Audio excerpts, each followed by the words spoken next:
Good evening, I'm Jeff Glor, and this is our Western edition. We are going to begin tonight with a frantic series of developments in Washington. We are just over a day from a partial government shutdown with new threats from the president today. But we begin with late news on the defense secretary.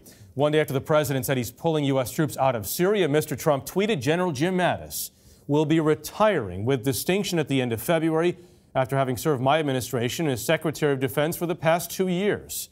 Weijia Jiang has more on this from the White House. Secretary Mattis explained why he was resigning in a letter to President Trump.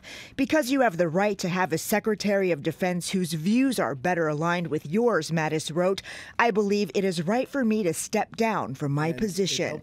The move comes just one day after the president announced he plans to pull U.S. troops out of Syria, shocking allies and even top advisors. For Mattis, the withdrawal was the last straw. In his resignation letter, he called for using all tools of American power to provide for the common defense. President Trump is now considering a drawdown of U.S. troops in Afghanistan, which Mattis also opposes. We are going to appoint Mad Dog Mattis.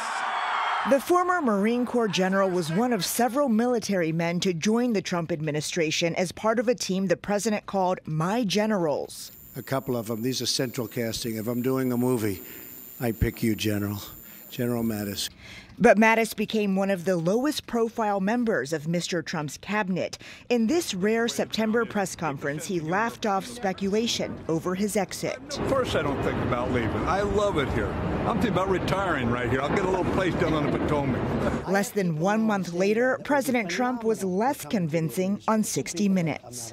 What about General Mattis? Is he going to leave? Well, I don't know. He hasn't told me that. I have a very good relationship with him. I had lunch with him 2 days ago. I have a very good relationship with him. It could be that he is. I think he's sort of a Democrat, if you want to know the truth. But General Mattis is a good guy. We get along very well. He may leave. I mean, at some point, everybody leaves. Everybody. People leave. CBS News has learned it was Mattis's own decision to leave, and he personally delivered that resignation letter to President Trump here at the White House during an unscheduled meeting this afternoon. In it, he also talked about the importance of treating allies with respect and being resolute against adversaries, specifically naming China and Russia. Jeff, the president hopes to name a replacement by the end of the year. Okay, Weijia Jiang at the White House for us. Weijia, thanks very much.